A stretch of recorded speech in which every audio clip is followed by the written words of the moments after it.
창립 79주년 감사예배 첫날로 모였습니다. 말씀을 사모하고 사랑하는 성도 여러분, 성령께서 우리 모든 예배를 인도하실 줄로 믿습니다.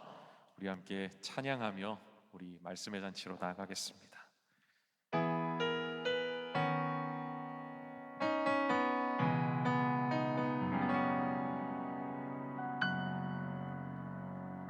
무한 시절 지날 때, 깊은 한숨 내쉴 때, 그런 풍경 보시며 단식하는 분 있네. 고와 같이 너희를 버려두지 않으리. 내가 너희와 영원히 함께하리라. 성령이 오셨네, 성령이 오셨네. 내 주에 보내신 성령이 오셨네. 우리 인생 가운데 친히 찾아오셔서 그 나라 꿈꾸게 하시네.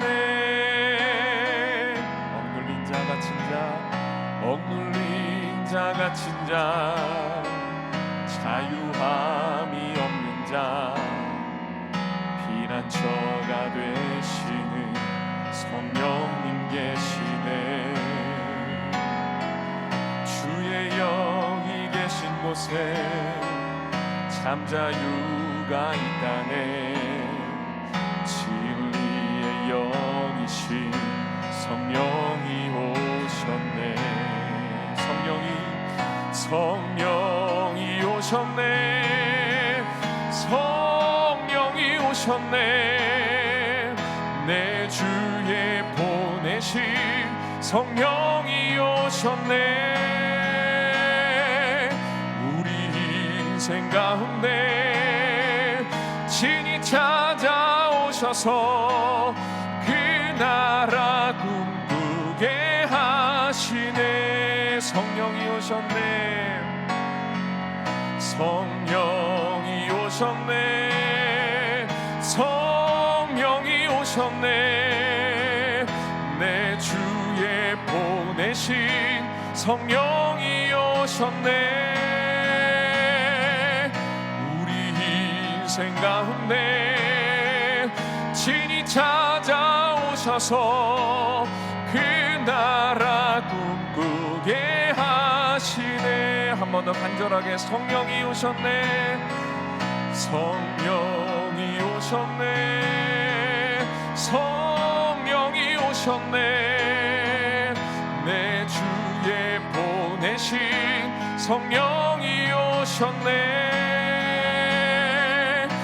우리 인생 가운데 친히 찾아오셔서 그 나라 꿈꾸게 하시네. 그 나라 꿈꾸게 하시네. 그 나라 꿈꾸게 하시네.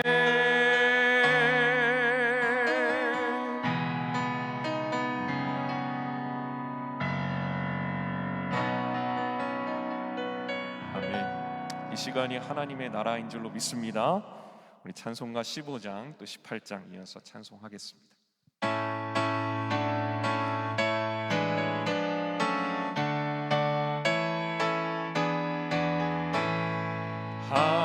하나님의 크신 사랑 하늘에서 내리사 우리 맘에 항상 계셔 온전하게 하소서.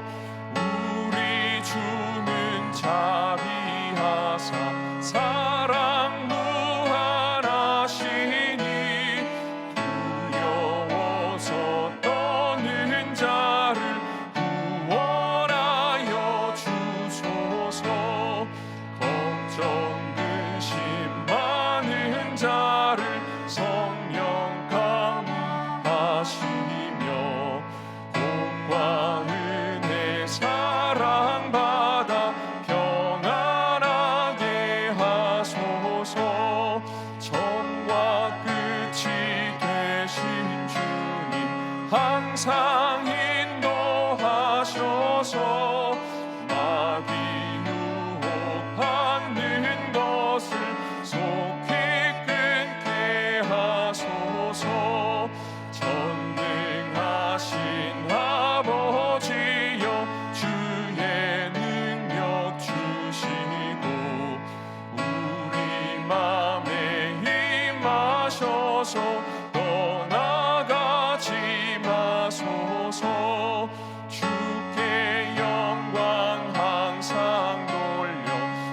천사처럼 섬기며 주의 사랑 영영토록 찬송하게 하소서.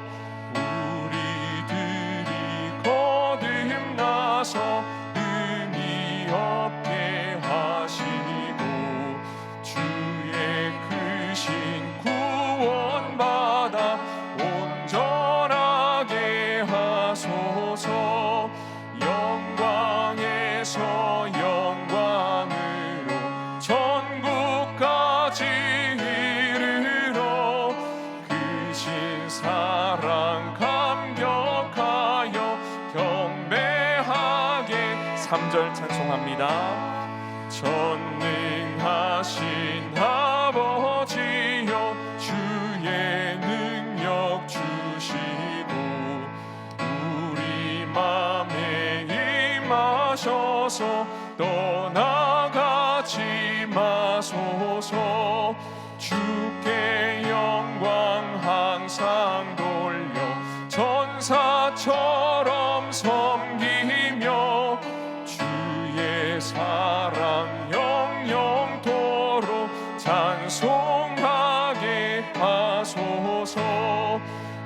우리들이 거듭나서 의미 없게 하시고 주의 크신 구원받아 온전하게 하소서. 영광에서 영광으로 천국까지 이르러 크신 사랑 감격하여 경배하게 하소서. 아멘.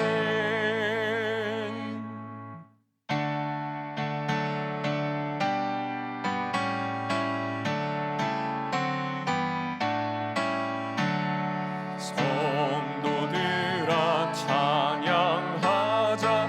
하나님께 찬양하자. 천지 만물 창조하신 그 놀라운 능력을 우리 함께 소리 높여 하나님께 찬양하자.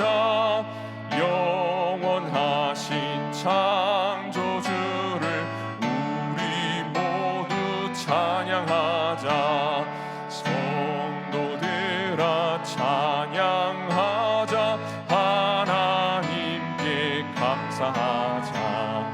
모든 죄인 구원하신 그 놀라운 은혜를 우리 함께 기뻐하며 하나님께 감사하자.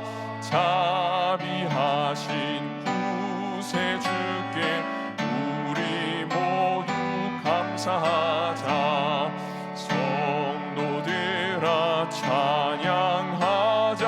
하나님께 찬양하자.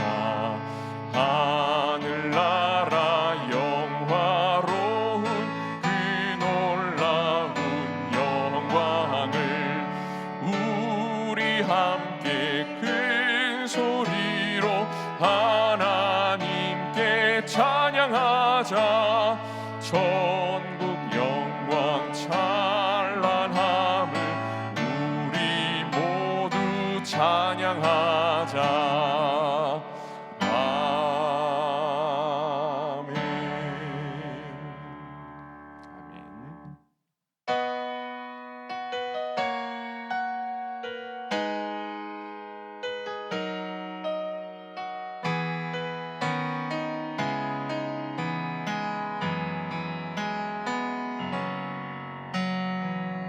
힘들고 지쳐 낭망하고 넘어져 일어날 힘 전혀 없을 때에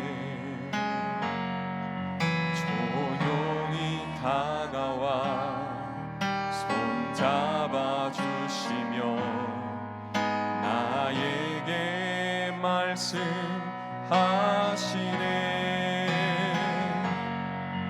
나에게 실망하며 내 자신 연약해 고통 속에 눈물 흘릴 때에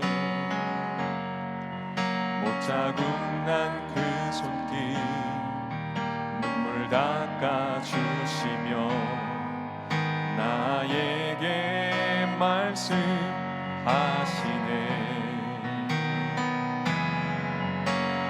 너는 내 아들이라.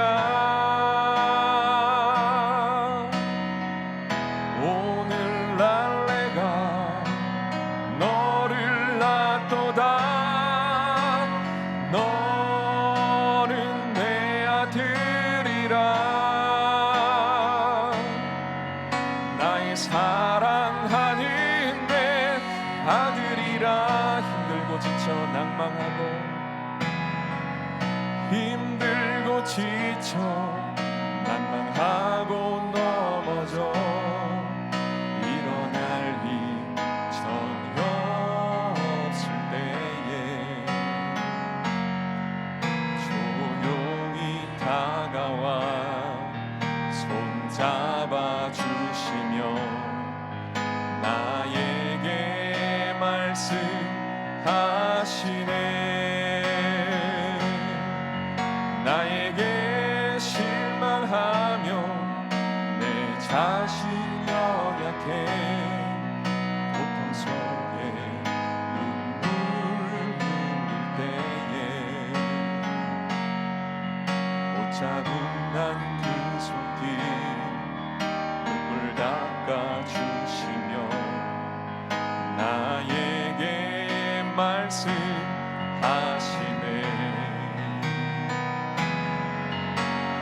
너는 내 아들이라. 오늘날 내가 너를 낳도다. 너는 내 아들이라. 나의 사랑하는 내 아들이라. 너는 내 아들이라. 너는 내 아들이라. 오늘날 내가 너를 낳도다. 너는 내 아들이라. 나의 사랑하는 내 아들이라. 언제나 변함없이 언제나 변함없이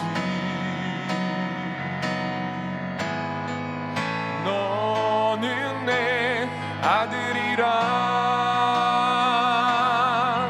나의 십자가 고통 해산의 그 고통으로 내가 너를 낳았으니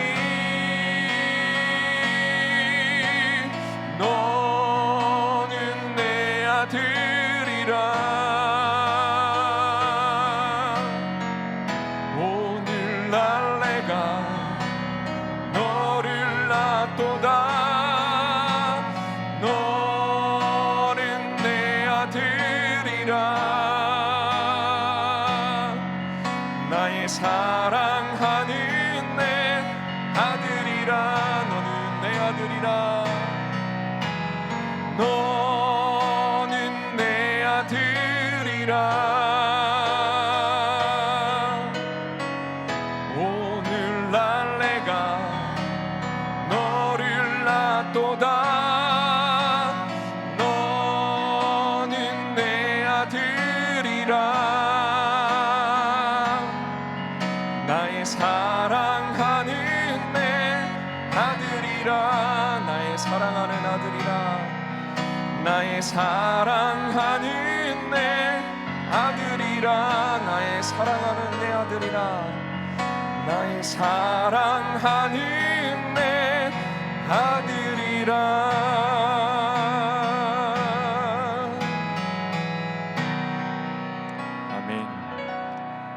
계신 분들에게 한번 이렇게 축복의 인사를 나눠주십시오.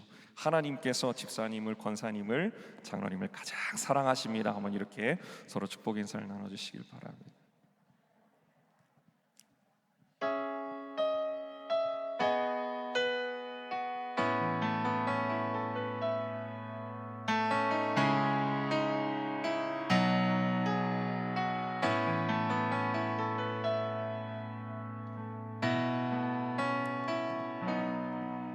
우리 함께 기도해 주 앞에 나와 무릎 꿇고 은을 베푸시는 주 하늘을 향해 두 손 들고 하늘 문이 열리고 은혜의 비춘기 이 땅 가득 내리도록 마침내 주 오셔서 그의 비춘기 우리 위에 부으시도록 우리 함께 기도해 우리 함께 기도해 주 앞에 나와 무릎 꿇고 은을 베푸시는 주 하늘을 향해 두 손 들고 하늘 문이 열리고 은혜의 비춘기 이 땅 가득 내리도록 마침내 주 오셔서 그의 비춘기 우리 위에 부으시도록 하늘 문이 열리고 하늘 문이 열리고 은혜의 비출기 이 땅 가득 내리도록 마침내 주 오셔서 그의 비출기 우리 위에 부으시도록 하늘 문이 열리고 은혜의 비출기 하늘 문이 열리고 은혜의 비출기 이 땅 가득 내리도록 마침내 주 오셔서 그의 비출기 우리 위에 부으시도록 우리 더욱더 간절하게 하늘 문이 열리고 하늘 문이 열리고 은혜의 비춘기 이 땅 가득 내리도록 마침내 주 오셔서 그의 비춘기 우리 위에 부으시도록 우리 위에 부으시도록 우리 위에 부으시도록 우리 위에 부으시도록 우리 위에 부으시도록 우리 시간 마음을 모아서 간절하게 기도할 때에 하나님 이 시간 하나님 말씀 앞에 섰습니다. 하나님 말씀의 은혜의 비출기를 가득히 내려 주시옵소서. 귀한 강사 목사님을 통하여서 잘 준비된 말씀이 온전히 선포될 때에 전하는 종과 듣는 종 모두가 아멘으로 화답하며 하나님 앞에 영광을 돌릴 수 있는 이 시간이 되게 하여 주시고 말씀의 사람으로 거듭날 수 있는 축복의 시간 될 수 있도록 성령 하나님 인도하여 주시옵소서. 우리 함께 소리내어서 통성으로 함께 기도하겠습니다. 하나님 아버지 감사합니다. 창립 79주년 감사 기념 예배로 모였습니다. 하나님 이 시간 가운데 우리가 함께 마음을 모아 주님께 간구합니다. 이 시간 주의 말씀의 비출기를 우리 가운데 가득히 내려 주옵소서. 긍휼을 베푸시는 주님, 우리를 긍휼히 여겨주시고 불쌍히 여겨 주옵소서. 하나님의 말씀이 아니고선 우리가 한시도 살 수 없는 존재입니다. 주님, 이 시간 하늘을 향해 우리 두 손을 들고 우리의 시선을 높이 들고 우리의 마음을 주님 앞에 의뢰하오니 성령님, 하나님의 하늘의 문이 열려지고 내 비출기가 이 땅 가운데 가득히 내려지도록 마침내 주님 오셔서 이 비출기가 가득히 내려지는 그날까지 우리가 늘 말씀 앞에 설 수 있도록 주님 아버지 은총을 베풀어 주옵소서. 귀한 종을 통하여 주시는 말씀이 하나님 우리 가운데 잘 뿌리내리게 하여 주시고 듣는 모든 종들 하나님 아멘으로 화답하며 우리 모든 뜻이 하나님께 영광이 되는 복된 시간 될 수 있도록 주여 은총을 베풀어 주시옵소서. 간절히 사모합니다. 주시옵소서.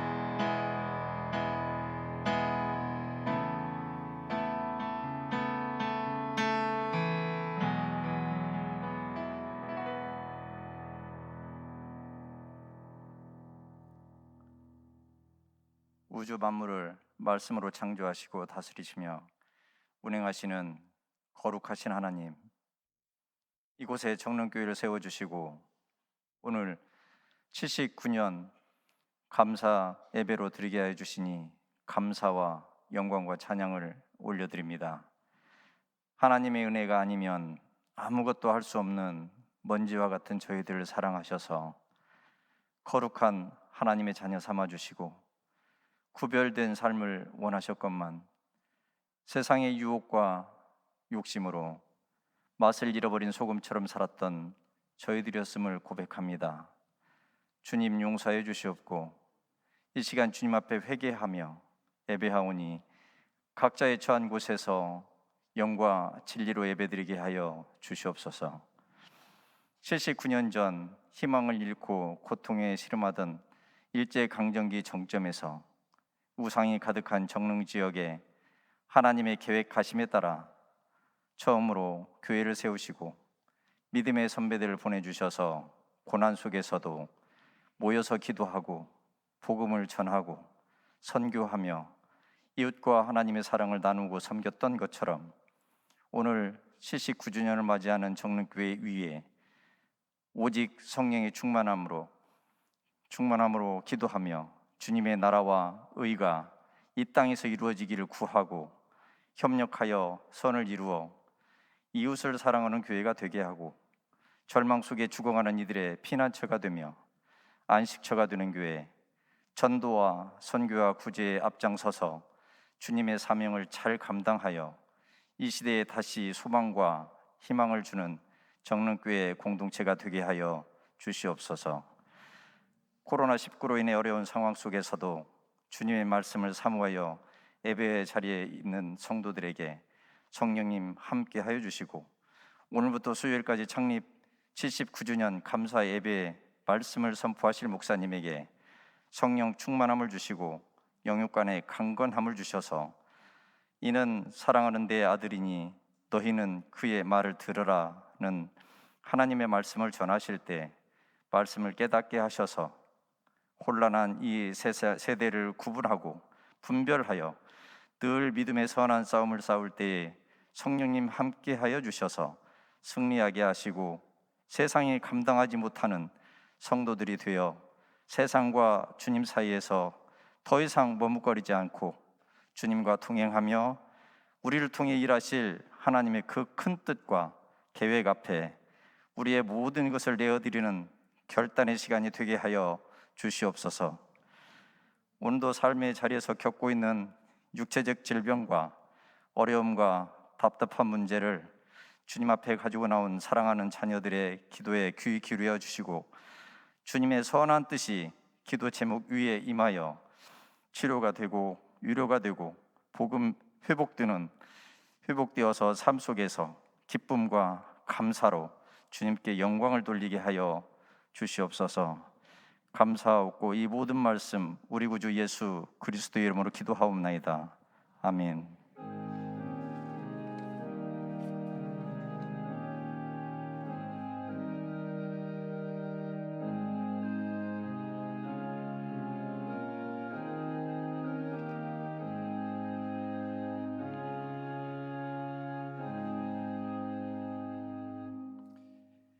오늘 저녁 하나님께서 우리에게 주시는 말씀입니다.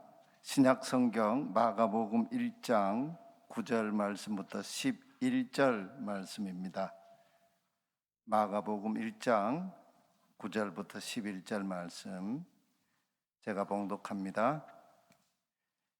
그때에 예수께서 갈릴리 나사렛으로부터 와서 요단강에서 요한에게 세례를 받으시고 곧 물에서 올라오실새 하늘이 갈라짐과 성령이 비둘기같이 자기에게 내려오심을 보시더니 하늘로부터 소리가 나기를 너는 내 사랑하는 아들이라 내가 너를 기뻐하노라 하시니라. 아멘.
교회 79주년 우리 생일을 축하합니다.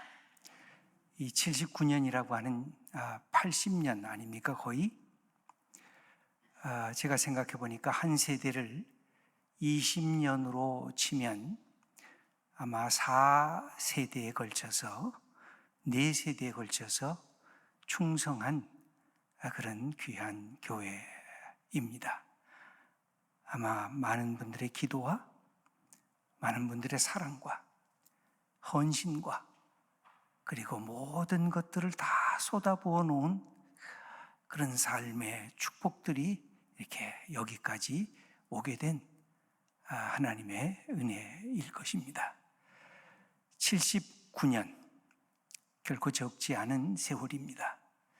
근데 인간의 나이로 생각해 보면 79년이라고 하는 그 나이가 좀 든 것입니다.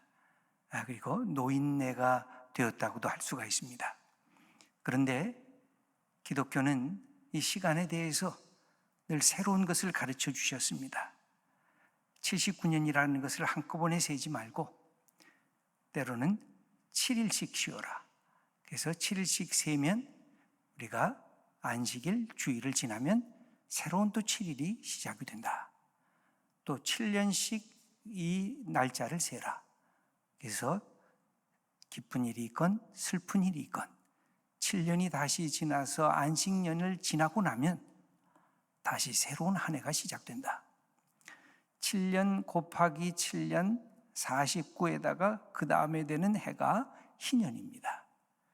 희년, 그래서 세월에 50년 동안 쌓아왔던 삶의 그 모든 때로는 고통도 있었고 때로는 기쁨도 있었고 때로는 감사도 있었고 때로는 슬픔도 있었고 탄식할 만한 수많은 사건들이 있었음에도 그 50년이라고 하는 그 세월 희년 속에서 모든 것을 다 하나님 앞에서 다 하나님이 갚아 다시 제로, 0점으로 바꿔줄 거다. 그리고 다시 시작해라. 이게 기독교가 갖고 있는 이 세월의 이 하나하나 새롭게 받아들이는 모습인 것입니다. 이렇게 50년이라고 세월을 우리가 생각해 보면 다시 51년부터 지금 29년째가 되었으니까 나이가 들었지만 다시 청년으로 시작하는 우리 시간이 된 것입니다. 그래서 우리가 나이가 들었어도 신앙적인 이 세월에 이 가늠하는 것을 우리가 배워나가야 됩니다. 우리가 때로 힘들고 어렵고 그렇지만 7일 동안 수고하고 땀 흘렸지만 우리가 하나님 앞에 예배드리고 하나님 앞에 은혜를 받으면 다시 하루를 또 시작하는 것입니다. 그런 점에서 보면 우리 정릉교회는 다시 젊음을 갖고 우리가 갖고 있는 삶의 자리를 새롭게 시작하는 것이라고 할 수가 있습니다. 그런 점에서 오늘 청년된 마음으로 함께 말씀을 나누기를 원합니다. 기독교는 청년의 종교입니다. 예수님도 청년이셨습니다. 33살의 인생을 마감하셨지만 많은 사람들에게 그리스도 안에 들어오면 청년의 삶을 살 수 있다고 우리들에게 가르쳐 주신 분이 예수 그리스도십니다. 예수 믿는 순간 우리는 늘 청년입니다. 왜냐하면 예수님이 청년이시고 우리 마음속에 늘 새로움으로 우리에게 가르쳐 주시고 있기 때문에 그렇습니다. 오늘은 첫 번째 날로서 너 말씀을 사랑하는 사람아 라고 하는 제목으로 여러분들과 함께 나누려고 합니다. 사랑하는 성도님들, 언제 성경을 읽습니까? 일주일에 얼마나 자주 읽습니까? 여러분 잠들기 전에 성경을 읽으면 잠이 잘 드니까 잠자는 수면제로서 또 성경을 읽으십니까? 어떤 경우도 좋습니다. 성경을 읽는다는 것 자체가 우리 그리스도인들에게는 축복이라고 할 수가 있습니다. 그런데 성경을 읽을 때 읽으면 지루해집니까? 읽으면 실증이 납니까? 읽으면 재미가 있습니까? 읽으면 즐겁습니까? 이것은 굉장히 중요한 우리에게 다가오는 중요한 주제라고 할 수가 있습니다. 저도 목사지만 때로 성경을 펴서 읽을 때 지루할 때도 있습니다. 웬 사람의 이름이 그렇게 자주 나오는지, 제가 모르는 사람의 이름이 그렇게 나와요. 그 다음에 웬 숫자가 그렇게 자주 나오는지, 이거 다 어떻게 내가 읽어야 되나? 외워야 되나? 저도 읽으면서 때로는 이거 하나하나 읽기가 주저될 때가 있습니다. 그런데 또 다른 때 읽다 보면 성경이 막 살아 움직이는 생명의 책으로 제게 다가오는 것을 경험할 때도 있습니다. 그게 무슨 차이가 있는 것일까요? 우리는 때로 성경을 읽으면서 성경이 나하고는 너무나 거리가 멀다는 느낌을 받을 때가 있습니다.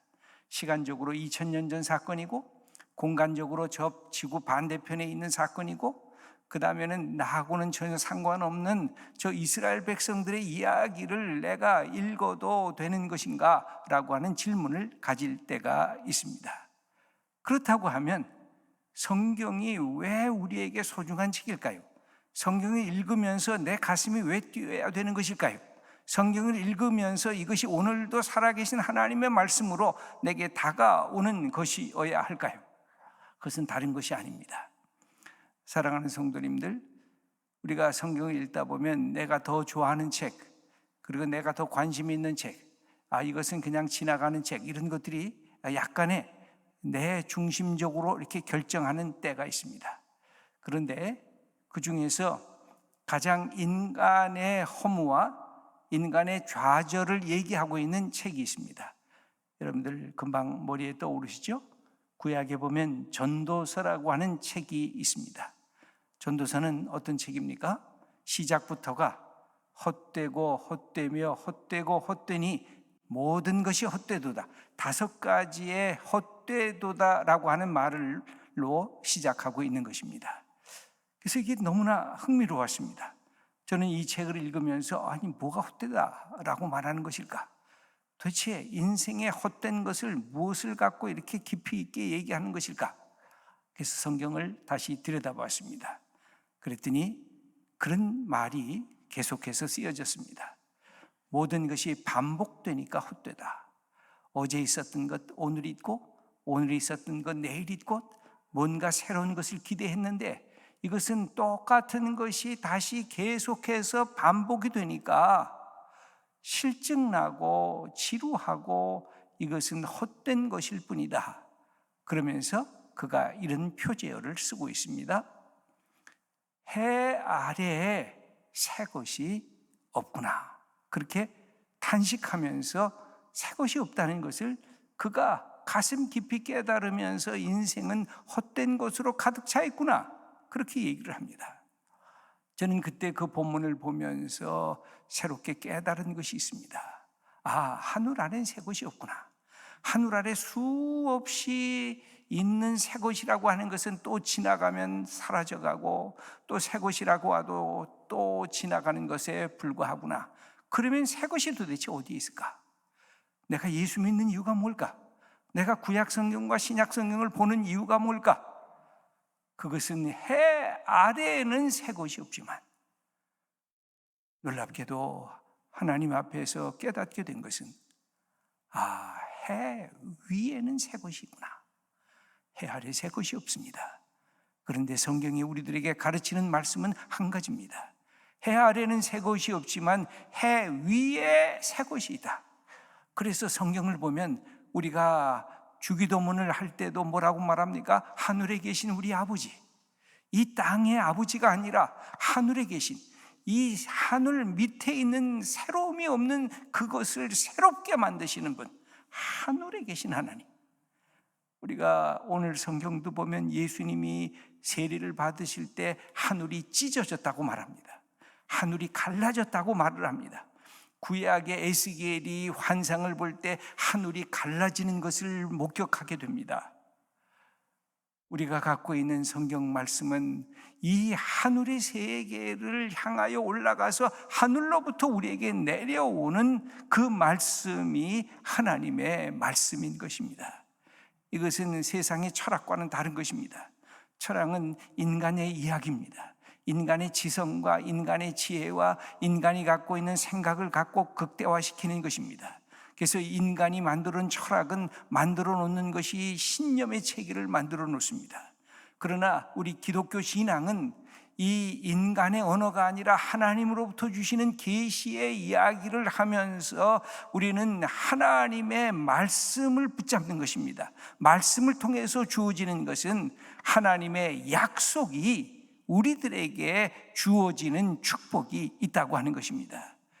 이 세상의 언어들은 약속 없는 자기의 중심을 통해서 나타나는 신념 안에서 세워지는 세계라고 한다고 하면, 그리스도인의 세계는 하늘로부터 주시는 말씀, 약속을 우리에게 성취시키시는 하나님의 약속을 통해서 우리에게 주시는 계시의 말씀에 기초하고 있는 것입니다. 예수 믿는 사람들은 그래서 말씀을 붙잡을 때마다 하나님의 약속을 붙잡는 것입니다. 우리가 성경을 읽을 때 구약은 옛날 약속입니다. 신약은 새로운 약속입니다. 바로 옛날 약속은 모세의 출애굽을 통해서 나타나는 십계명을 통해서 주어진 약속의 말씀입니다. 신약의 말씀은 예수 그리스도라고 하는 분을 통해서 주어진 하나님의 말씀입니다. 이것을 통해서 우리가 갖고 있는 이 세상에서의 이 삶을 꿰뚫고 하늘로부터 내려오시는 하나님의 계시의 약속의 말씀을 받는 것이 우리 그리스도인이 갖고 있는 참된 모습이라고 할 수가 있습니다. 예수 믿으면서 성경 읽을 때마다 우리는 그렇게 기도합니다. 하나님, 가르쳐 주세요. 하늘로부터 내게 오는 지혜를 주세요. 하늘로부터 내게 오는 계시의 말씀을 주세요. 하나님, 내가 이 세상 속에서 해결하지 못한 것을 하나님의 말씀으로 내가 해결할 수 있는 말씀의 지혜와 말씀의 능력을 내게 주세요 하고 우리는 기도하면서 하나님 앞에 나아갈 수가 있는 것입니다.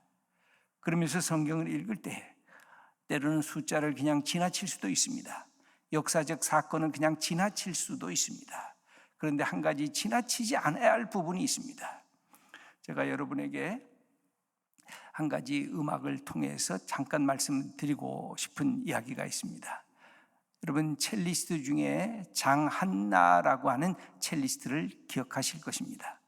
장한나가 어린 시절에 아마 11살인가 그때 처음으로 브람스의 소나타를 첼로로 이렇게 연주하게 되었습니다.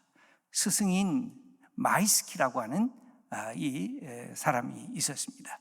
한번 올려줄까요? 여기 지금 왼쪽에 있는 우리 어린 친구가 지금은 이제 40살 가까이 됐습니다만 장한나입니다. 오른쪽에 있는 사람이 마이스키, 아주 유명한 첼리스트죠. 이 소나타, 브람스의 소나타를 치고 나니까 마이스키가 그런 얘기를 했습니다. 다시 하고 글자 써 있는 거, 그 다음 거를 여기 보면 이렇게 쓰여져 있는데 제가 천천히 한번 읽어보겠습니다. 미샤 마이스키가 이 장한나에게 들려준 이야기입니다. 연주자에게 작곡가는 하늘에 있는 신과도 같은 존재여야 한다.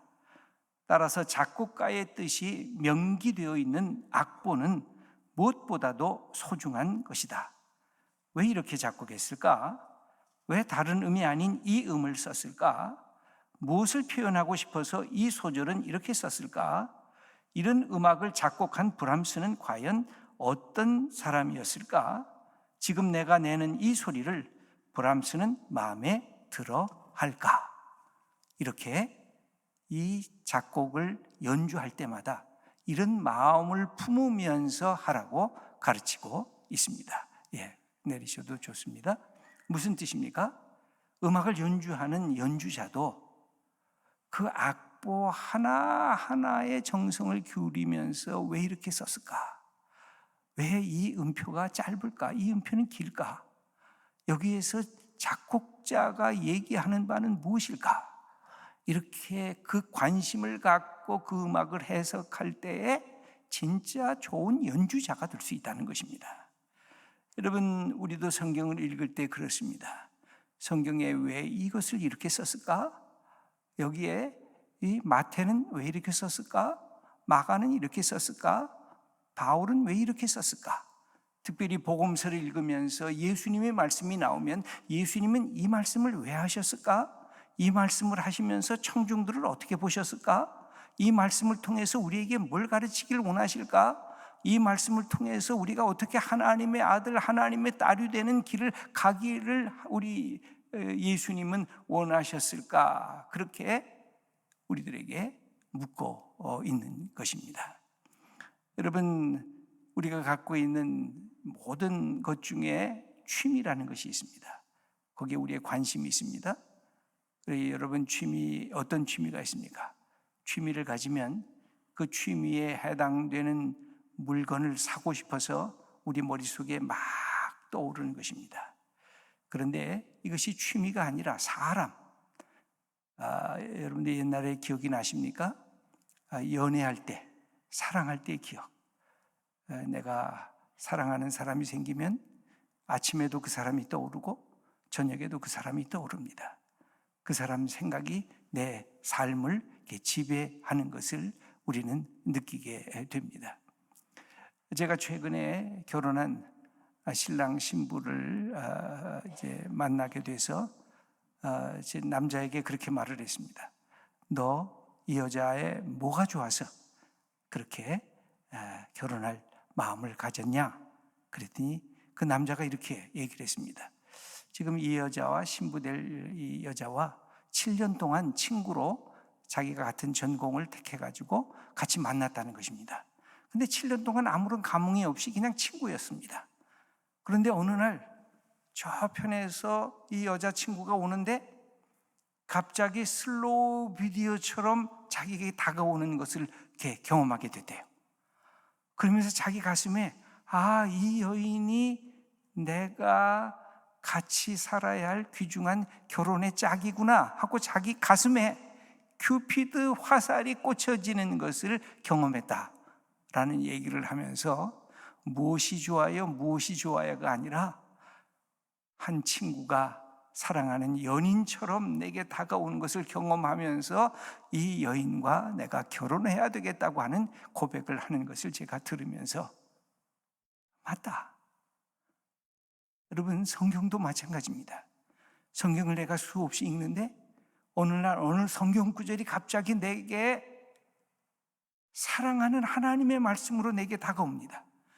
그동안은 이 구절은 우리 목사님에게 해당되는 줄 알았고 우리 장로님들에게 해당되는 줄 알았는데 나하고는 상관이 없는 구절로 생각했는데 이 구절을 읽으면서 바로 나에게 하시는 하나님의 음성으로 달려 이 말씀이 다가올 때 우리는 화들짝 놀라게 되는 것입니다. 이 말씀이 내게 주신 하나님의 말씀이구나. 저는 대학생 선교회라고 CCC라고 하는 단체를 제가 대학교 다닐 때 이렇게 다닌 적이 있었습니다. 그때 목사님이 김중건 목사님이셨는데 지금은 소천 하셨습니다. 그런데 제가 대학교 1학년 때 저의 할아버님이 목사님이셨습니다. 또 제 작은 아버님이 목사님이십니다. 제가 그래서 3대째 목사인데 어렸을 때부터 교회를 빠짐없이 다녔습니다. 그런데 제 마음에는 기도도 했고 또 다른 사람들과 함께 성경 공부도 했지만 제 마음에 온전한 믿음이 없다고 생각을 했습니다. 그래서 하나님 앞에서 하나님 저 예수 믿게 해주세요. 그렇게 기도했던 기억이 있습니다. 그런 마음을 갖고 대학생 선교회 CCC에서 주최하는 신앙 수련회에 제가 초대를 받게 됐습니다. 그래서 입석이라고 하는 곳에 수양 그때는 대전이었네요. 대전의 그 대전대학교, 지금은 한남대학교가 됐습니다만 큰 공간에 이런 강당에 한 500명 되는 대학생들이 다 모였습니다. 그러면서 그때 제 친구하고 약속을 했어요. 야, 우리 예수 이제 앞으로 믿기로 하자. 근데 그 친구도 어려서부터 쭉 모태신앙으로 자라났기 때문에 영적 어떤 감흥이 없었어요. 이 교회는 다녔지만 내가 예수 믿는다고 고백하는데 주저했던 그런 친구였어요. 그래서 둘이 약속을 했어요.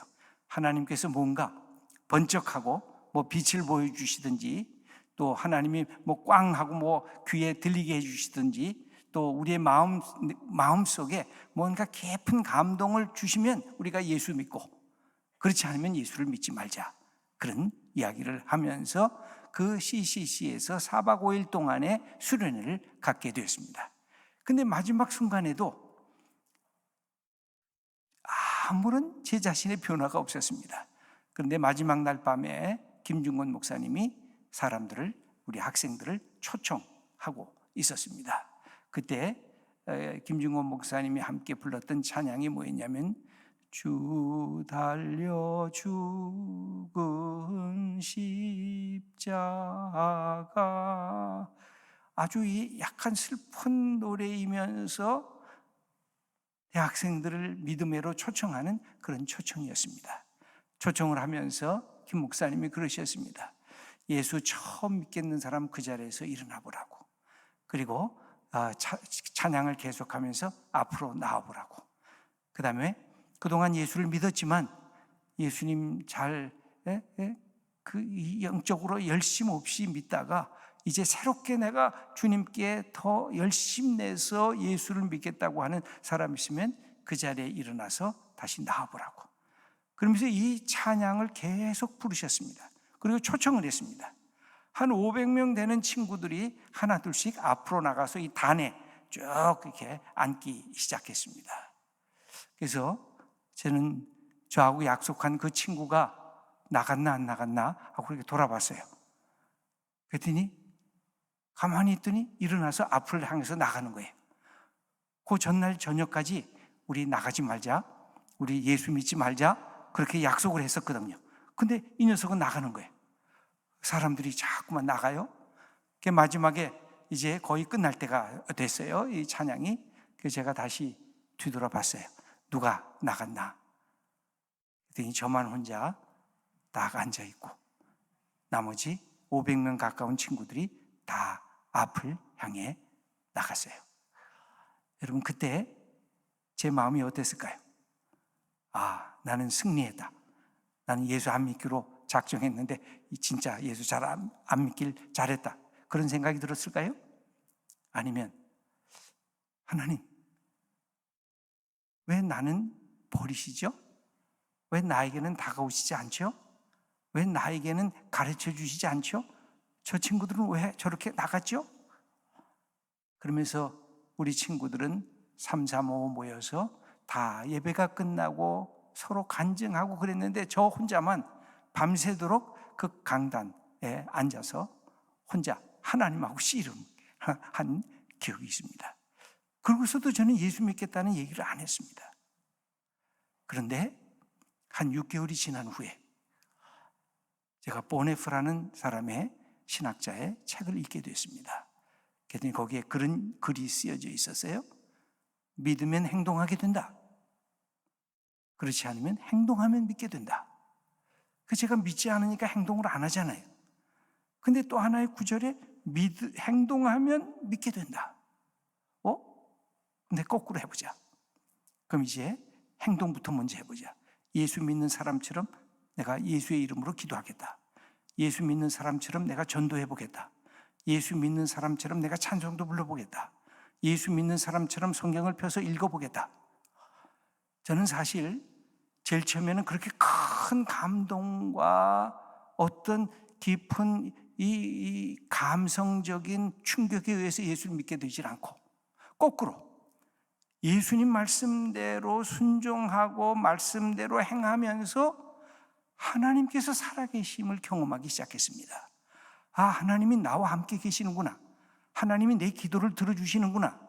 하나님의 말씀을 읽을 때 이 하나님의 말씀을 내 것으로 받을 내가 그런 마음의 준비를 더 해야 되겠구나. 내가 사역일을 갖고 전도하면서 사람들이 예수 믿는 모습을 보면서 나 같은 사람이 전도해도 사람들이 예수 그리스도를 믿는구나 하는 그 모습을 보면서 내 속에 큰 기쁨과 감격이 그 다음에 생겨지기 시작했습니다. 그때 왜 제가 저 혼자만 앞을 나가지 않고 예수를 믿게 되지 않았냐 하면, 그때 말씀을 제가 놓쳤어요. 마지막 날 되기 바로 전날 밤 저녁에 제가 피곤하다고 잠을 깊게 자서 그 마지막 밤에 말씀을 못 들었어요. 그때 말씀의 내용이 뭐였냐면 믿음으로 내가 의롭게 되고, 감정과 감성은 믿음을 통해서 나타나는 부수적인 결과라는 사실을 목사님이 말씀을 증거했는데 제가 그 사실을 놓쳤어요. 그러면서 저는 다시금 6개월이라고 하는 기간을 그렇게 세월을 지내야만 했었습니다. 그것이 제 마음속에는 큰 하나의 아픈 기억으로 남아 있습니다. 그럼에도 불구하고 제가 예수 그리스도를 믿으면서 CCC 대학생 선교에서 여러 가지 일들을 감당하게 됐습니다. 저는 예수 믿는 것이 너무 좋았습니다. 지금도 예수 믿는 것만큼 내 생에 제일 잘한 일이 도대체 어디 있을까? 예수님이 나의 주님이라는 것만큼 내가 자랑할 만한 것이 또 어디 있을까? 그러면서 대학 생활을 그렇게 했습니다. 대학교 3학년이 되고 이제 4학년이 되기 바로 직전 겨울이었습니다. 제가 앞에 가야 할 길을 결정해야 됐습니다.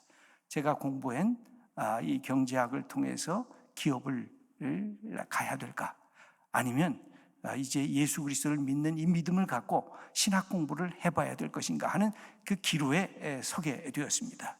그때 제 마음속에 한 1년 이상 이것 갖고 기도하면서 고민을 했는데 하나님께서 대답을 안 주셨다. 그렇게 저는 마음속에 답답함을 느끼고 있었습니다.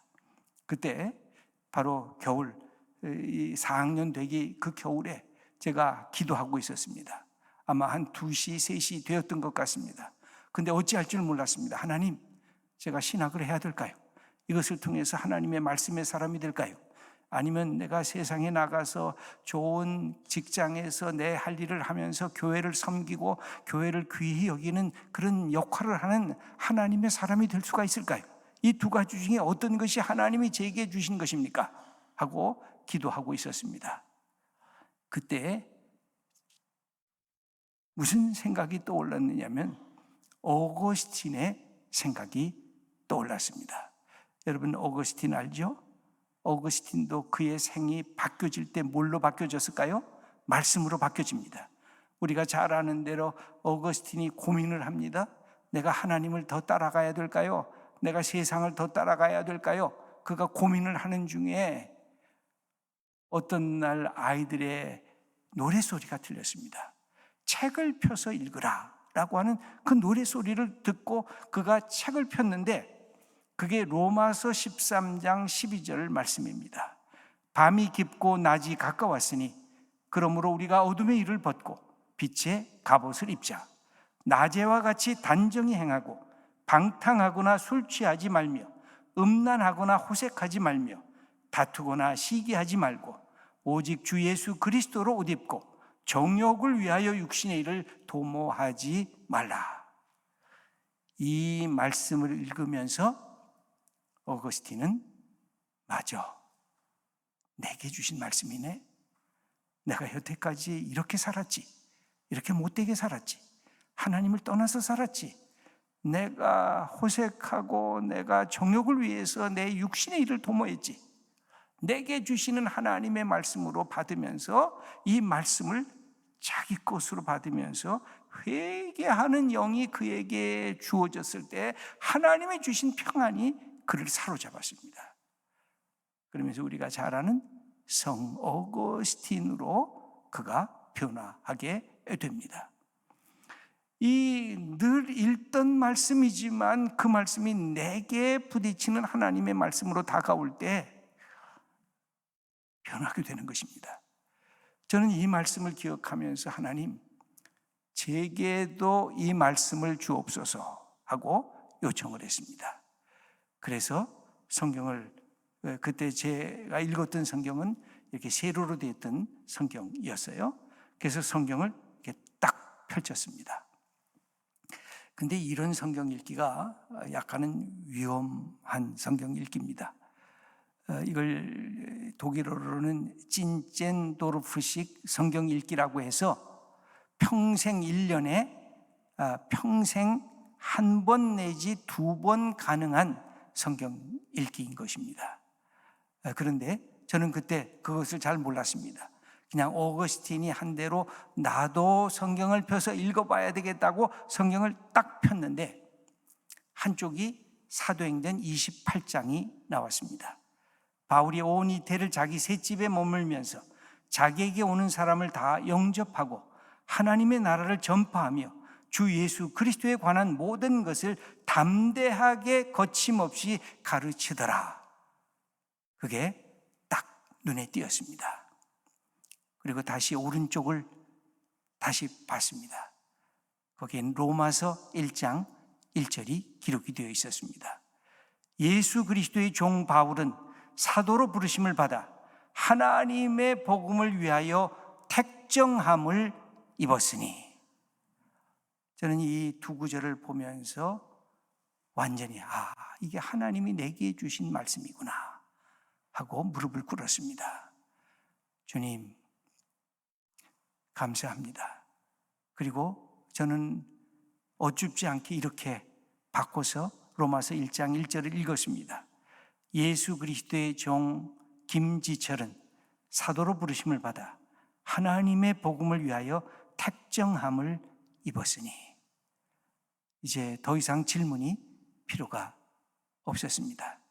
그리고 다시 사도행전 28장 30절 31절을 읽어봤습니다. 하나님이 내게 주신 것, 나는 평생 전도자가 되리라. 저는 신학교를 목사가 되기 위해서 신학교 간 것은 아니었습니다. 제가 신학교 교수가 되기 위해서 신학교를 간 것도 아니었습니다. 제 마음은 한 가지였습니다.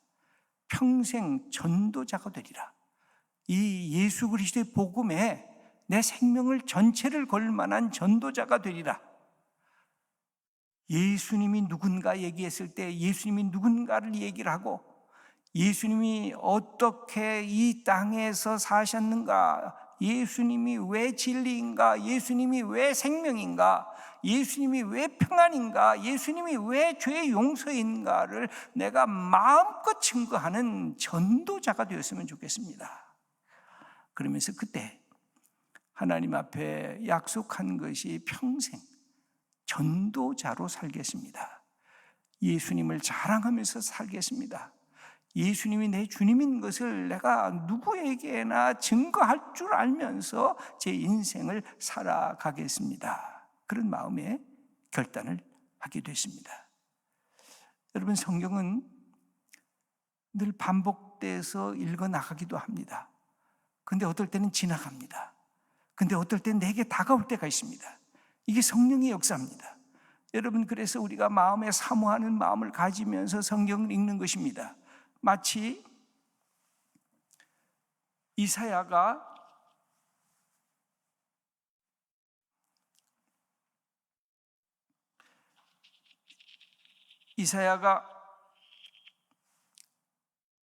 성전을 끊임없이 드나들었습니다.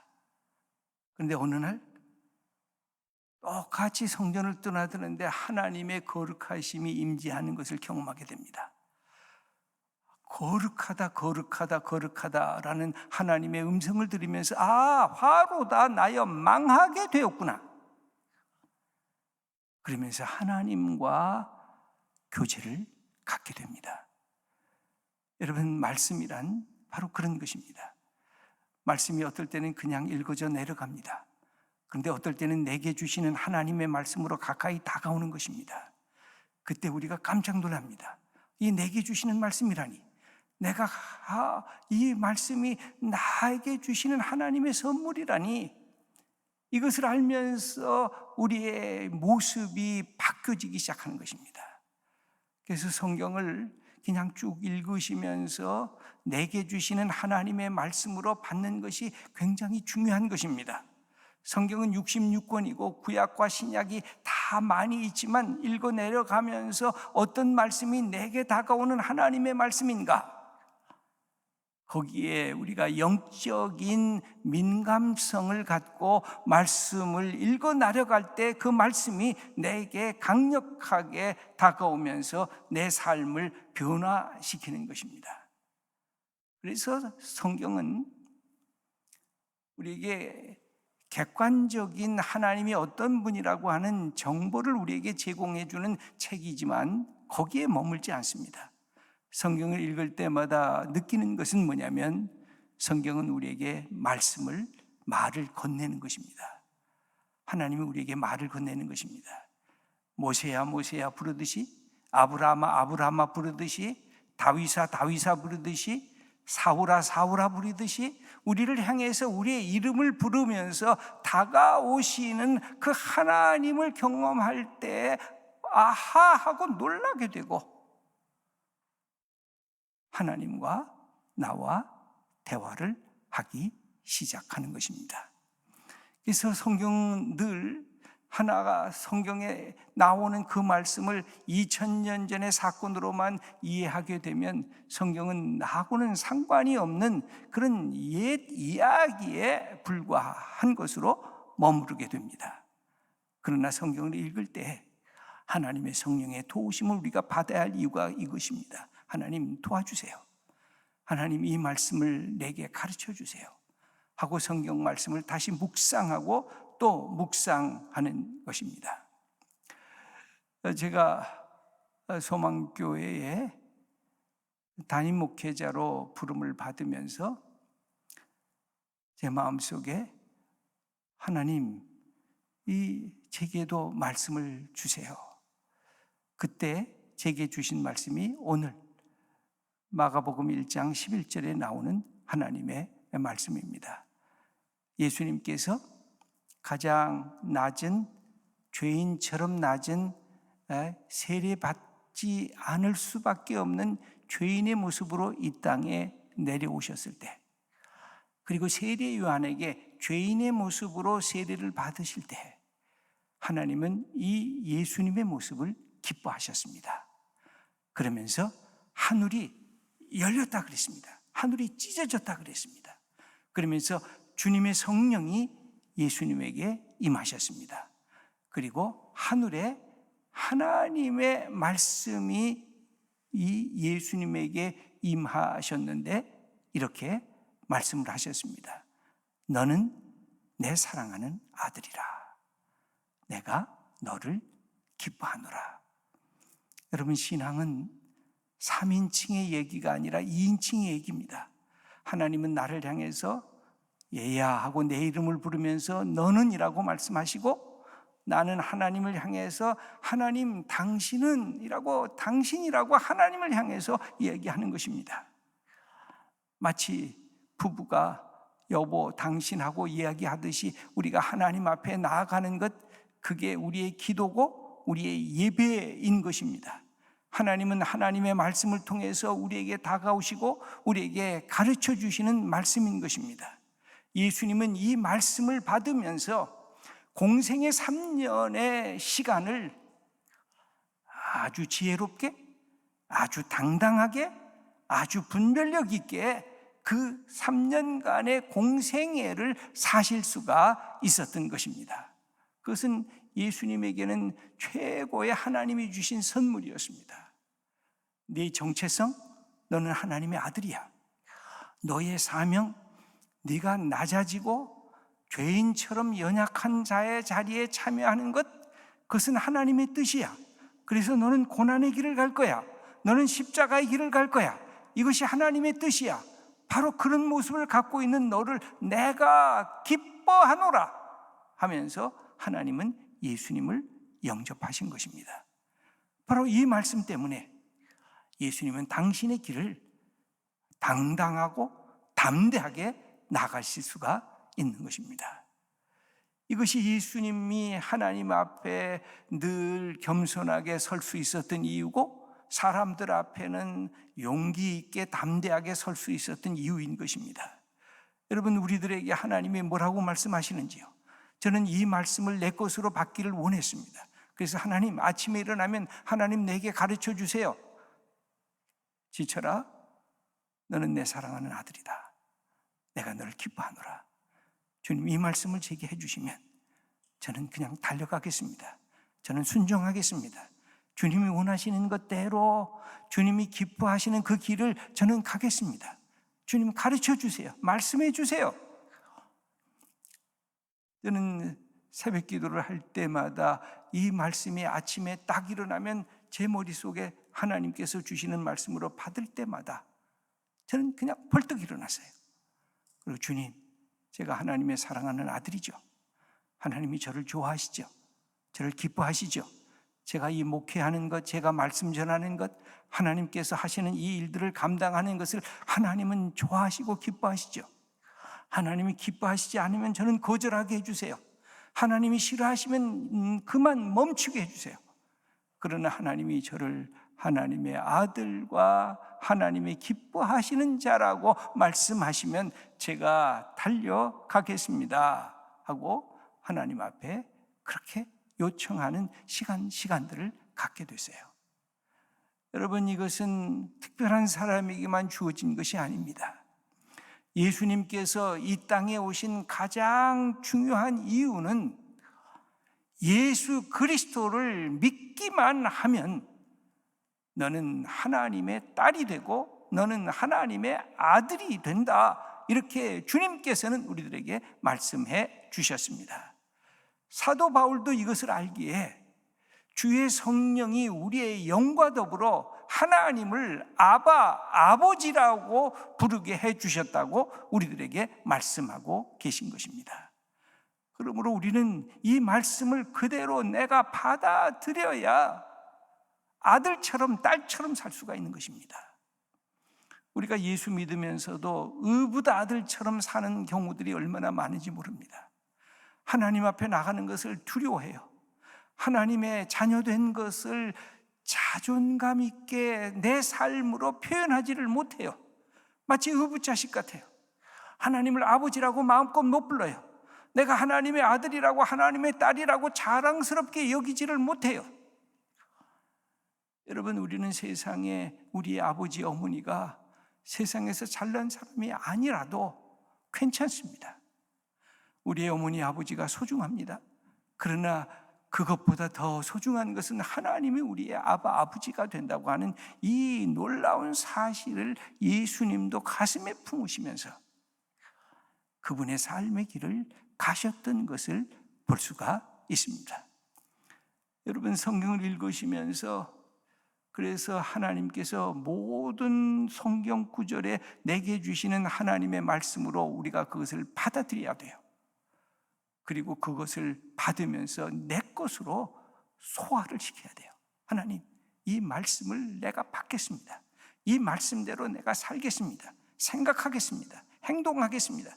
하나님의 아들답게, 하나님의 딸답게 내가 살겠습니다. 하나님 도와주세요. 성령께서 나를 지켜주세요. 저는 아침마다 이 말씀을 들으면서 소망교회 목회를 하고 이것이 내게 주신 최고의 축복인 것을 말씀으로 이렇게 경험하게 되었습니다. 여러분, 우리가 말씀이 우리 속에 들어오지 아니하면 내가 말씀과 나와의 사건을 만들어 놓을 수가 없어요. 여러분, 아브라함이 세월을 오랫동안 이 인생을 살았잖아요. 근데 아브라함의 시작은 언제부터냐면 75세부터 성경에 기록이 되어 있어요. 그것은 뭐예요? 하나님의 말씀을 받을 때부터. 아브라함이 그전에도 말씀을 많이 알았을 거예요. 그러나 아브라함이 자기에게 주신 하나님의 말씀으로 받았을 때 그때가 나이가 75세였어요. 말씀을 받은 때부터 신앙인의 삶이 바뀌어지기 시작하는 것입니다. 그 말씀을 내 것으로 삼을 때부터 내가 진정한 신앙인이 되는 것입니다. 교회에 나온다고 신앙인이 아니에요. 내가 예배 드린다고 신앙인이 아니에요. 하나님의 말씀을 내 것으로 받는 그 순간부터 진정한 신앙인이 되는 것이에요.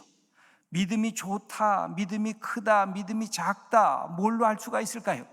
목사가 되면 믿음이 큰 것일까요? 아니에요. 우리 장로님이 되면 믿음이 커지는 것일까요? 부분적으로 커질 것입니다. 그러나 아니에요. 교회를 10년, 20년, 30년 다니면 신앙이 커진 것일까요? 아니에요. 하나님의 말씀을 읽을 때 그 말씀을 하나님이 내게 주신 약속으로 내 가슴으로 받아들이고 그 말씀대로 순종하고 말하고 행동하는 그 사람이 믿음이 큰 사람이에요. 믿음은 늘 말씀과 함께 갑니다. 믿음은 말씀의 약속이 주어지는 대로 내 속에 믿음이 생겨지는 것입니다. 그런 점에서 우리가 말씀을 읽지 않고 나는 신앙생활을 하겠다고 하는 것은 내가 매일매일 밥을 먹지 않고 건강을 유지해야 되겠다고 하는 것과도 똑같은 것입니다. 말씀을 읽는 것, 그것은 우리에게 주어진 최고의 축복입니다. 여러분 66권의 책을 어디서부터 읽을까요? 어디서부터 읽으셔도 좋아요. 여러분들이 마음에 나는 마가복음이 마음에 들면 마가복음부터 읽으셔도 돼요. 나는 창세기가 마음에 들면 창세기부터 읽으셔도 돼요. 나는 이스라엘 백성의 다윗의 얘기를 듣고 싶다 그러면 사무엘부터 읽으셔도 돼요. 여러분들이 시편의 그 수없는 고백들, 찬양들을 내가 배우고 싶다 그러면 시편을 읽어 나가셔도 돼요. 나는 바울의 그 하나하나 쓴 서신들을 배우고 싶다, 서신을 읽으셔도 돼요. 어느 것을 읽으셔도 괜찮아요. 그렇게 읽으시면서 성령을 통해서 하나님께 간구하셔야 돼요. 하나님, 이 말씀이 내 것이 되게 하옵소서. 이 말씀을 받을 수 있는 것, 깨닫는 영 주시고, 이 말씀을 들을 수 있는 영을 주시고, 이 말씀을 내 것으로 소화할 수 있는 성령을 내게 허락하시옵소서 하고 성경을 읽어 나가야 돼요. 그때 우리가 성경을 어떻게 될까요? 여러분, 늘 성경 속에는 누가 나타나요? 사람이 나타나요. 또 성경 속에서는 누가 나타나요? 하나님이 나타나요. 인격, 내가 좋아하는 사람과 내가 싫어하는 사람도 나타나지만 성경을 읽으면 그런 사람들과 함께 하신 하나님, 예수님, 성령님이 나타나요. 그것을 우리가 경험하는 거예요. 그 성경을 읽으면서 그 속에서 나도 함께 들어가는 거예요. 나도 아브라함 속에 들어가고, 나도 모세 속에 들어가고, 나도 다윗 속에 들어가고, 나도 베드로 속에 들어가고, 나도 수로보니게 여인 속에 들어가고, 나도 바울 속에 들어가는 거예요. 그건 누가 해줘요? 성령께서 해주시는 거예요. 성령은 마치 타임머신과 같아요. 우리를 타임머신을 타고 2000년 전으로 들어가게 만들어요. 거꾸로 2000년 전 사건을 오늘의 우리의 사건으로 타임머신을 타고 우리들에게 다가오게 만드세요. 이게 성령의 사건이에요. 그래서 이 성경을 읽으면서 내 것으로 어떻게 받아들일 수 있느냐? 그것이 우리의 과제예요. 우리가 그거 해야 될 부분이에요. 어떤 분은 매일 성경을 읽으면서 생명의 삶으로 성경을 읽는 분도 있어요. 아주 좋은 분이에요. 또 어떤 분은 성경을 책별로 읽어 나가시는 분도 있어요. 저는 제 아내와 함께 맥체인 성경 읽기라고 하는 것이 있습니다. 그거는 1년에 신약은 2번, 시편도 2번, 구약은 1번 이렇게 읽는 그런 책 읽기예요. 저는 그것을 갖고 이렇게 성경을 쭉 읽어 나가는데, 여러분 성경을 쭉 읽으셔야 돼요. 성경을 읽지 않고 신앙이 자랄 거다, 그건 있을 수가 없어요. 신앙은 말씀과 함께 자라나기 때문에 그런 것입니다. 그래서 성경을 읽으면서 늘 뭘 하셔야 되냐면 질문을 하셔야 돼요. 성경은 모놀로그, 독백이 아니에요. 성경은 다이얼로그예요. 왜 이랬지? 하나님이 여기서 무슨 말씀을 제게 가르쳐 주시려 합니까? 이건 뭐죠? 이렇게 끊임없이 성경과 대화를 하셔야 돼요. 성경과 대화를 하면서 성경 속에 있는 말씀을 내 것으로 받게 될 때 어떤 변화가 일어나게 되느냐면 이런 것입니다. 여러분 시편 23편을 한번 이렇게 보도록 하겠습니다. 시편 23편을 보면 여기 한번 보시면 너무 잘 아시죠? 시편 23편. 시편 23편에서 가장 많이 나오는 단어가 있다고 하면 그것은 바로 뭘까요? 나입니다. 나. 여호와는 나의 목자시니 내게 부족함이 없으리로다. 그가 나를 푸른 풀밭에 누이시며 쉴만한 물가로 인도하시는도다.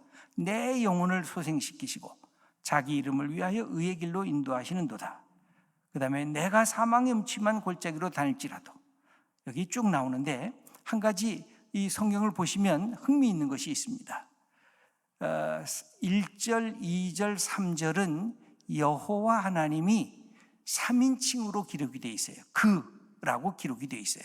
그래서 2절에 보면 그가 나를 푸른 풀밭에 누이시며, 근데 4절로 가면 바뀌어지기 시작합니다. 어떻게 바뀌어졌을까요?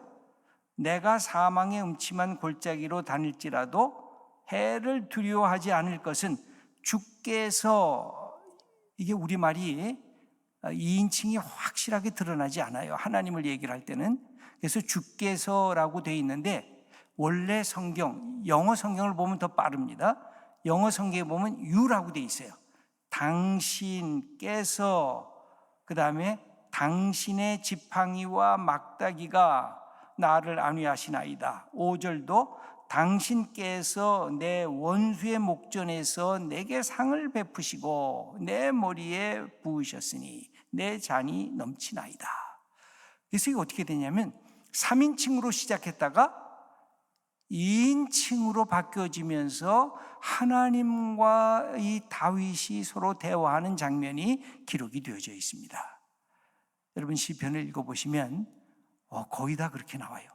2인칭으로 하나님 앞에 때로는 화도 내고 불평도 하고 탄식도 하고, 하나님 어떠십니까? 왜 이렇게 하십니까? 하고 당신이라고 불러요. 그럼 하나님의 선하신 뜻과 하나님의 역사를 경험하면서 하나님은 내게 이 귀한 일을 감당하게 해주셨다고 다시 고백하고 있는 것을 볼 수가 있습니다. 여러분, 성경은 3인칭으로 읽으면 금방 지루해져요. 더 이상 내게 아니라 옛날 책이 되고 말아요. 그러나 내게 주시는 2인칭으로 성경을 읽기 시작하면 성경이 갑자기 살아있는 생명의 책으로 내게 다가오는 것을 우리가 경험하지 않을 수가 없는 것입니다. 그때에 여기에서 이 2인칭으로 다가오는 이 성경은 누가 할 수 있는 거냐? 하나님에 대해서 이런 아는 사람이 이렇게 이 시편 23편을 쓸 수가 없어요. 하나님을 믿는 사람이 시편 23편을 쓸 수가 없어요. 하나님과 함께 산 사람, 하나님의 말씀대로 순종한 사람, 하나님과의 삶의 추억이 있는 사람, 하나님과 이 시인과의 삶에서 때로는 힘들고 때로는 고통받고, 그때 하나님 뭐 하십니까? 하나님 어떻게 해야 될까요? 하고 하나님과의 관계성 속에서 사건을 경험한 사람들이 이 노래를 부를 수 있는 거예요. 여러분, 우리 시대에 이게 필요해요. 우리의 시편, 나의 시편이 필요해요. 나의 복음서가 필요해요. 나의 서신이 필요해요. 옛날의 책이 아니라 그것을 갖고 나는 우리 하나님을 어떻게 찬양하는지, 내가 고통받고 내가 탄식할 때 우리 주님께서 어떻게 다가오셔서 내 눈에 흘렸던 눈물을 닦아주시고 내게 위로와 내게 평강을 주셨는지, 이것을 우리가 다시 경험해야 예수 믿는 것이 기뻐요. 예수 믿는 것이 감사해요. 예수 믿는 것이 자랑스러운 그런 존재가 될 수가 있다는 말씀입니다. 제가 어떤 청년에게 물었어요. 너는 아버지하고 무슨 기억이 있니? 기억이 없대요. 아버지가 자기 손잡아준 기억도 없대요. 그럼 아버지에 대해서 어떻게 생각하니? 그냥 뭐 아버지죠 뭐. 그래서 저는 그 얘기를 듣고 마음이 너무 슬펐습니다. 여러분, 아버지 하면 기억이 있으세요? 어머니 하면 기억이 있으세요? 그 복받은 사람들이에요. 제가 다시 여쭤볼게요. 하나님 하면 기억이 있으세요? 예수님 하면 추억이 있으세요? 여러분, 신앙이란 하나님과 추억 만들기예요. 예수님과 추억을 만드는 거예요. 내가 이렇게 기도했을 때 주님께서 나를 이렇게 도우셨어. 내가 인생이 아무것도 아닌 것 같아서 절망 속에서 탄식할 때 주님께서 나에게 이렇게 다가오셔서 내가 예수님의 이름으로 내가 기도하고 봉사하다가 하나님의 살아계심을 이렇게 경험해서 내가 선교 현장에 가서 선교사들과 함께 기도하고 그들을 돕다가 우리 하나님이 이렇게 일하시고 계시는구나 내가 경험했어. 내가 새벽 기도를 나오면서 하나님께서 이렇게 살아계신 분이구나 내가 이렇게 경험해서 내가 우리 자녀를 말씀과 믿음으로 키우면서 우리의 자녀들이 말씀 안에 자라나는 것을 보면서 우리 하나님께서 우리의 가정을 축복해 주시는구나 내 삶에 이런 경험과 이런 추억이 있어. 여러분, 신앙이란 다른 것이 아닙니다. 하나님과 나와의 추억 만들기예요. 근데 어떻게 추억을 만들 수 있을까요? 말씀을 펴서 읽어야 돼요. 그 말씀대로 순종하면서 추억을 만드는 거예요. 신앙이란 하나님께서 나중에 그렇게 물으실 거예요. 너가 이 세상에 살면서 나하고 어떤 추억을 만들기를 했느냐?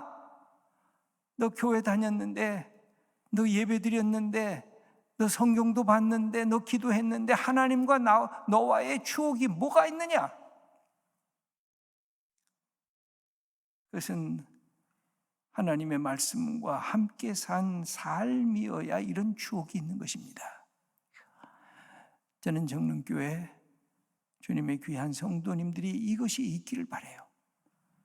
어떻게 하면 내가 하나님과 예수님과 삶의 추억을 만들다가 하나님 앞에 섰을 때 내가 그때 추억 만들었던 우리 하나님이 바로 당신이군요. 내가 그렇게 사랑하면서 예수님과 추억 만들었던 이 땅에 사셨던 바로 그분이 바로 우리 예수님이시군요 하고 주님과 함께 그 회우하게 될 때 우리의 영혼이 기뻐 뛰노는 하나님의 사람이 될 수가 있는 것입니다. 저는 오늘 이 말씀을 함께 준비하고 생각하면서 성경을 많이 읽는 것이 소중한 것입니다. 그래서 통독도 하시고 또 성경을 쓰시기도 하시고 다 중요한 것입니다. 그러나 그것보다 더 중요한 것은 성경 속에 나타난 소중한 하나님, 성경 속에 나타난 소중한 예수님, 성경 속에 나타난 바로 성령님, 이분과 함께 인격적으로 만나면서 그분과 함께 내 삶의 이 경험을 나누는 것, 이것은 더 소중하고 더 귀한 것입니다. 말씀을 사랑한다는 것, 그것이 이제부터 우리가 해야 할 일이에요. 제가 예전에 중고등 학생들을 이렇게 가르칠 교육 목사 시절이 있었어요. 학생들을 데리고 수행회를 가봅니다. 그러면 마지막 날에 예수 믿겠다고, 예수 믿는 것이 너무 좋다고 막 회개하고 울부짖으면서 그렇게 기도를 했어요. 너무나 저는 그것이 고마워가지고 이제 우리가 이렇게 함께 기도하는 운동을 계속 해보자. 그리고 이제 헤어졌어요. 일주일 지났어요. 아이들이 70-80%가 나와요. 새벽 기도를. 근데 한 달이 지났어요. 이제는 5-6명이 나와요. 2달이 지났어요. 아무도 안 나와요. 그것도 뭐라고 기도하느냐면 주님 내년에 수련회 할 때 그때 예수님 만나게 해달라고. 제가 몇 번 하다 보니까 이렇게 해서는 안 되겠다. 그래서 너희들이 말씀을 읽으면서 이제 수련회 갈 때 이렇게 기도하자. 이미 우리가 예수 믿는 사람이다. 이제는 예수님 더 알게 해주세요. 예수님에 대해서 알다가 예수님을 믿는 게 아니라 예수님을 믿다가 예수님을 아는 자리까지 나가게 해달라. 예수님을 경험해라. 이제는 매일매일의 삶에서 경험해라. 네가 학교 갈 때도 경험해라. 공부할 때도 경험해라. 쉴 때 친구 사귈 때도 경험해라. 그래서 하나님의 살아계심을 경험해라. 이것이 진정한 하나님을 사랑하는 길이고 하나님께서 우리에게 주신 삶의 비결이다. 우리 귀한 정릉교회 성도님들에게 이런 축복이 있었으면 좋겠습니다. 말씀을 읽으셔야 돼요. 그리고 말씀이 내게 주시는 하나님의 말씀으로 받으셔야 돼요. 그리고 이 말씀대로 내가 한번 순종해 보겠습니다. 이렇게 기도해 보겠습니다. 이렇게 말해 보겠습니다. 이렇게 행동해 보겠습니다. 그리고 평생 우리 주님과 함께하는 삶의 이 추억들을 내가 만들어 가겠습니다. 그리고 우리 예수님만이 내 인생의 가장 소중한 주님이시고 그리고 나의 주님이십니다. 이것을 고백하면서 인생을 살아가겠습니다. 이렇게 결단하며 나가는 우리 귀한 하나님의 사람들 다 되시기를 축원합니다. 하나님 아버지 감사합니다. 말씀이 아니고는 우리가 하나님의 사람이 될 수가 없는 것을 압니다. 말씀 읽을 때 주의 성령님께서 우리 가운데 임재해 주시고 우리를 가르쳐 주시고 그래서 말씀 속에 살아계신 하나님을 경험하고 살아계신 예수님을 경험하고 예수님과 함께 마음껏 신앙의 추억들을 만들어가는 믿음의 성도님들 다 되게 하여 주시옵소서. 감사드립니다. 예수님의 이름으로 기도드립니다. 아멘. 목사님 오늘 귀한 말씀을 이렇게 생명을 다해 전해 주셨습니다. 우리 목사님이 만난 하나님, 예수님, 성령님, 목사님 아니면 또 이 말씀을 들을 수 없는 귀한 말씀입니다. 우리 같이 한번 오늘 말씀 우리 자신의 고백으로 한번 해볼까요? 자기 이름을 부르고 너는 내 사랑하는 아들이다. 자기 이름 아시죠? 예, 저는 제 이름 부르고 은호야 너는 내 사랑하는 아들이다. 또 내 사랑하는 딸이다. 한번 큰 소리로 한번 고백해 보십시다. 은호야 너는 내 사랑하는 아들이다. 내 기뻐하는 자다. 우리 하나님 은혜는 이미 예비되어 있습니다. 이제는 저와 여러분 우리 성도님들이 그 예비된 은혜를 또 받는 책임이 있죠.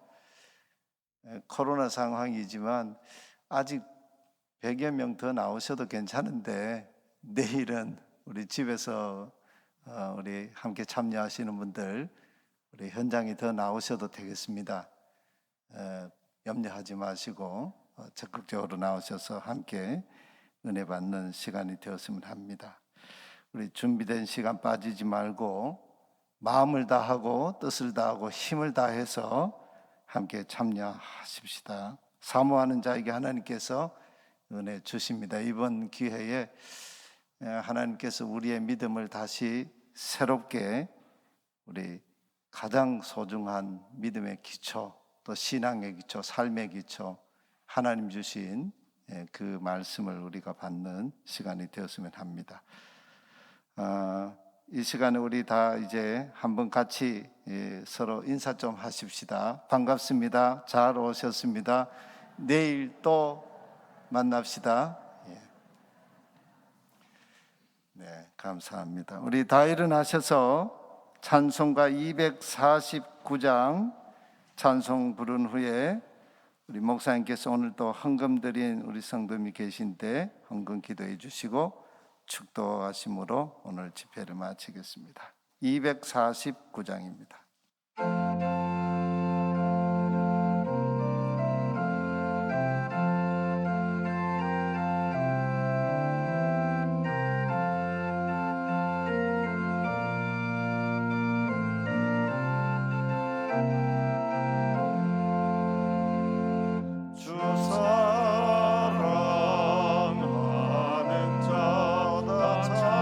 찬송할 때에 그곳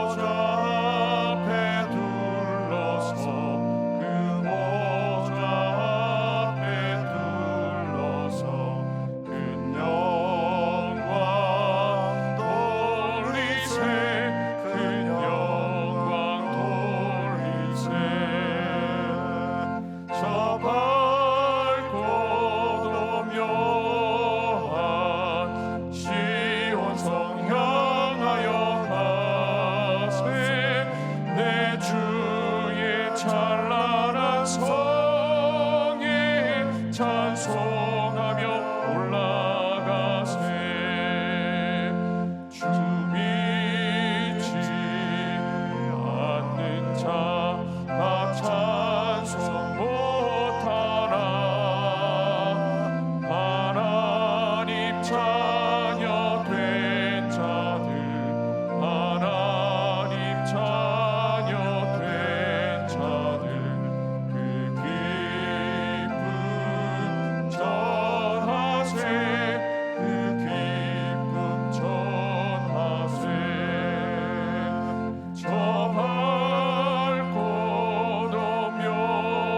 오묘한 시온성 향하여 가세 내 주의 찬란한 성에 찬송하며 올라가세 저 하늘 황금길 나 올라갈 때에 시온성 언덕 위에서 시온성 언덕 위에서 수많은 천사들 날 인도하리라 저 밝고 오묘한 시온성 향하여 가세 내 주의 찬란한 성에 찬송하며 올라가세 내 눈물 아시고 늘 찬송 부르리 저 임마누엘 주 앞에 저 임마누엘 주 앞에 나 영광 누리리 나 영광 누리리 저 밝고 오묘한 시온성 향하여 가세 내 주의 찬란한 성에 찬송하며 올라가세